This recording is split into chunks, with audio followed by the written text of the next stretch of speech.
Hello friends, फिर से आपका स्वागत है रंजीत हैशटैग में। तो आज मैं आपके लिए वीडियो लेके आया हूँ स्प्लिट एसी को लेके, जो कि एक कैरियर एसी है। जो और कैरियर एसी माना जाता है अपने एसी के लिए ही स्पेशलिस्ट, क्योंकि कैरियर एसी मार्केट के अंदर या इंडिया के अंदर देखा जाए तो सबसे पुराना ब्रांड है, क्योंकि 1902 में इन्होंने पहला एसी बनाया था। जॉन कैरियर के नाम से आता है और सबसे पुराना ब्रांड है, ट्रस्टेड ब्रांड है। कस्टमर इस पे ट्रस्ट करता है तभी इसको परचेज भी करता है, क्योंकि इनकी कूलिंग कैपेसिटी भी काफ़ी हद तक बेटर मानी जाती है और परफॉर्मेंस भी काफ़ी हद तक बेटर मानी जाती है। तो आज मैं आपको जो डेमो दूंगा वो कैरियर एसी के नॉन इन्वर्टर का डेमो दूंगा। सबसे पहले मैं ये कहूंगा कि चैनल पे अगर आप नए हैं तो लाइक एंड सब्सक्राइब करना ना भूलिए।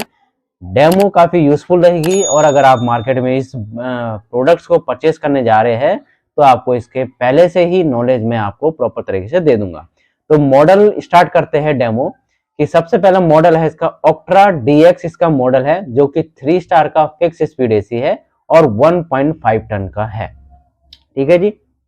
अब सबसे पहले बात होती है कि एसी में कूलिंग कितनी है। तो सबसे पहले मैं बात करूंगा जो एसी की कूलिंग कैपेसिटी है वो है 5200 वॉट, यानी 5200 वॉट कूलिंग कैपेसिटी है। और ये जो कूलिंग कैपेसिटी है, ये जो रूम साइज अगर आपका होगा तो रूम साइज आपका 150 स्क्वायर फीट के करीब ये सफिशिएंट है, ना इससे ऊपर ना इससे नीचे, क्योंकि स्टैंडर्ड जो होता है 150 स्क्वायर फीट ही होता है। और ये नॉन इन्वर्टर है। नॉन इन्वर्टर आपका कहाँ पे ज्यादातर यूज होगा? नॉन इन्वर्टर आपका वहां पे ज्यादा यूज होगा जहां पे आपकी ओपन क्लोजिंग है। ओपन क्लोजिंग का मतलब हो गया कि घर पे अगर दरवाजा बार बार खुल रहा है या विंडो ओपन वगैरह है तो उस कंडीशन में नॉन इन्वर्टर बेटर रहता है, क्योंकि वो ऑटो मोड पे वर्क करता है। अब मैं बात करूंगा इसके ISER की। ISER इसका है 3.85, इसका ISER है। ISER हो गया आपका Indian seasonal energy efficiency ratio. जो गवर्नमेंट संस्था है वही एशियों के प्रोडक्ट्स या हर प्रोडक्ट्स को एक लेवल पीरियड देती है और एक रेटिंग देती है कि किस रेटिंग पे ये एसी वर्क करता है। नॉइज लेवल की मैं बात करूंगा तो इसका 28 डीबी के करीब करीब या आपका 42 डीबी के करीब करीब नॉइज लेवल है, काफी हद तक कम है। पावर इनपुट की बात करता हूं तो 1350 इसका पावर इनपुट है। पावर इनपुट से मैं आपको बता देता हूं कि पावर इनपुट हर एसीओ में होता है। और पावर इनपुट क्या होता है? एक्चुअल में जो एसी वर्क करता है स्टार्टिंग में तो उसकी एक्चुअल वोल्टेज है, यानी ये इतने वॉट का एसी है डायरेक्टली, वो तो मैं कूलिंग कैपेसिटी बताता हूं। तो 1350 वॉट का ये एसी है डे टन का, यानी अगर ये एसी स्टार्ट होता है तो तुरंत ये उसी समय 1.3 यूनिट के करीब या 1.5 यूनिट के करीब आपकी बिजली खपत करेगा, यानी एक यूनिट लेगा, यानी डायरेक्टली। क्यों? क्योंकि एसी कभी भी जब स्टार्ट होता है तो वो स्टार्टिंग में फुल लोड पे चलता है, क्योंकि उसका कंप्रेसर जो होता है हाई स्पीड पे वर्क करता है उस कंडीशन में। ठीक है, इसलिए ये 1.3 यूनिट लेगा जब ये स्टार्ट होगा। उसके बारे में मैं बताऊंगा कि नॉन इंटर एक्चुअली कब कब ये बिजली लेगा।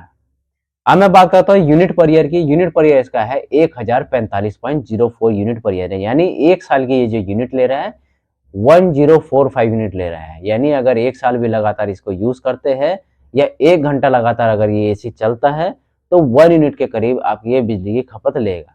अदरवाइज ये मैंने अभी थोड़ी देर पहले बताया था पावर इनपुट के बारे में, तो वही पॉइंट आ रहा है कि अदरवाइज ये एसी क्या होता है, जिस डिग्री पे आप लगाओगे 16 या 17 18 डिग्री पे, उस डिग्री पे रूम की टेम्परेचर करने के बाद ये ऑटोमेटिकली कट ऑफ हो जाता है, यानी ऑटो मोड पे वर्क करता है।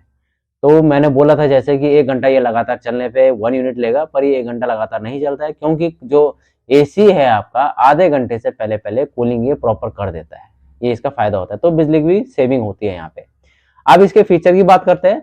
सबसे पहले फीचर मैं बात करूंगा कि कंप्रेसर को लेके। जो कंप्रेसर इसके अंदर आता है वो रोटरी कंप्रेसर होता है। रोटरी कंप्रेसर काफी हद तक बेटर माना जाता है, एनर्जी सेवर माना जाता है और वाइब्रेशन इसकी काफी हद तक कम मानी जाती है।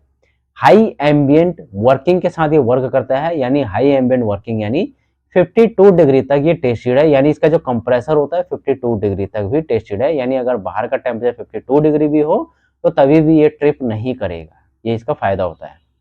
नेक्स्ट फीचर की बात करते हैं तो नेक्स्ट फीचर में आता है इसका हाइड्रो ब्लू कोटिंग।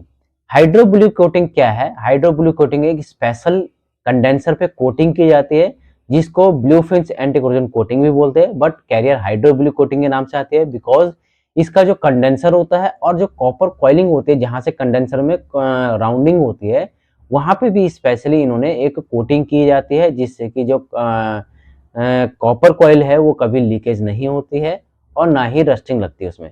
तो एक टाइप से क्या है, ये एसी की जो कंडेंसर की लाइफ है उसको ये काफी हद तक बेटर बनाता है। यही होता है हाइड्रो कोटिंग का फायदा। नेक्स्ट फीचर की बात करेंगे, टर्बो मोड। टर्बो मोड कब वर्क आता है? टर्बो मोड आपका तब वर्क आएगा, मान लीजिए आप रूम में अकेले हैं या आप कहीं बाहर गर्मी से एकदम आ रहे हैं, तो उस कंडीशन में आपको एकदम से कूलिंग चाहिए होती है या मेहमान ज्यादा है तो कूलिंग ज्यादा चाहिए होती है, जल्दी चाहिए होती है कि एसी ज्यादा जल्दी कूलिंग करे।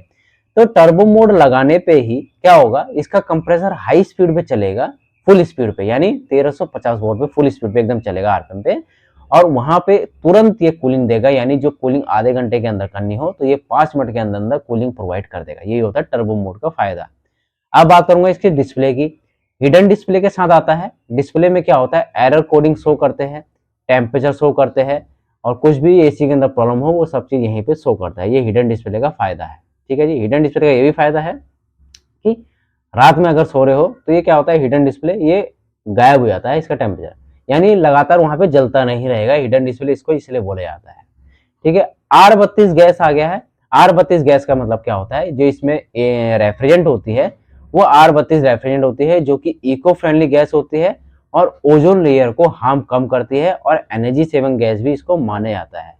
अगर मैं बात करूं इसके स्विंगिंग की, यानी जो इसका ब्लोअर है आगे का इंडोर का, तो उसमें क्या है, उसमें जो एयर होती है वो 4 वे एयर स्विंग है, यानी नॉन इन्वर्टर के अंदर आपको 4 वे एयर स्विंग मिल रही है, यानी left to right and up and down. Octra DX के साथ 4 वे एयर स्विंग का ऑप्शन आ रहा है, यानी लेफ्ट टू राइट, यानी अगर कोई भी पर्सन कॉर्नर टू कॉर्नर बैठा हो तो उसको हर जगह आपको कूलिंग प्रोवाइड मिलेगी, यानी कॉर्नर में इधर भी, लेफ्ट भी, राइट भी और सामने भी और अप डाउन भी, ये भी इसका फायदा है। अब बात करता हूं इसके कॉपर की। 100% कॉपर इसमें आता है, और कॉपर के फायदे क्या होते हैं, कॉपर के ये फायदे होते हैं कि वो ड्यूरेबल होता है, लॉन्ग लास्टिंग होता है और रिपेयरेबल भी होता है और हीट एक्सचेंजर भी होता है। इसका फायदा ये होता है कि ये जो कॉपर है ये ओल्ड टेक्नोलॉजी है, तो काफी हद तक ये बेटर होती है रस्टिंग से बचाने के लिए। ठीक है जी। डस्ट फिल्टर की बात करूंगा तो dust filter easy to clean है, कुछ नहीं करना है आपको। जो इंडोर आपका होता है एसी का, इंडोर तो खैर ऊपर लगा रहता है, आप कोई भी स्टूल वगैरह लगा के इसको क्लीन कर सकते हो। आगे का फ्लेवर आपको कुछ नहीं करना है, कॉर्नर से लेफ्ट टू राइट पकड़ना है, हल्का सा ऊपर उठाना है, जो इसके अंदर के फिल्टर होते हैं उसको निकाल के क्लीन करना है। इससे क्या होगा, इससे आपका जो एसी है वो कूलिंग देता रहेगा और ना ही कभी ब्लॉक होगा। ये इसका फायदा होता है, यानी सेल्फ क्लीन आप खुद से कर सकते हो। यही इसका डस्ट फिल्टर होता है। डस्ट फिल्टर क्या होता है, डस्ट कब जमती है उसमें, जब एसी क्या करता है, रूम की जो एयर है उसको चेंज करता है, यानी कंडीशन को, और एसी क्या होता है, गर्म हवा को खींच के ठंडी हवा देता है। तो जब वो एसी रूम की जो एयर है उसको खींचता है तो साथ ही साथ डस्ट भी उसमें आती है। तो जब डस्ट आएगी तो डस्ट आने से क्या होता है, वो फिल्टर्स में जम जाएगी। तो फिल्टर क्या जम जाएगी तो उसको आपको क्लीन करना पड़ेगा, क्योंकि अगर वो ब्लॉक हो गई तो उस कंडीशन में क्या होता है, वो कूलिंग नहीं दे पाएगा। तो यहाँ पे क्या है, यहाँ पे आपको डस्ट फिल्टर जो है आराम से आप क्लीन कर सकते हैं। अब लास्टली मैं बात करता हूँ इसको वारंटी को लेते। कंपनी इसमें 1 ईयर की टोटल वारंटी देती है और 5 ईयर की इसमें कंप्रेसर की वारंटी देती है। सो आज मैंने आपको कैरियर के ऑक्ट्रा डीएक्स के बारे में बताया, जो कि एक 1.5 टन का है। डेमो कैसा लगा, अगर इसमें कुछ पूछना हो तो कमेंट बॉक्स में पूछिए, और लाइक और सब्सक्राइब करना ना भूलिए। Thank you.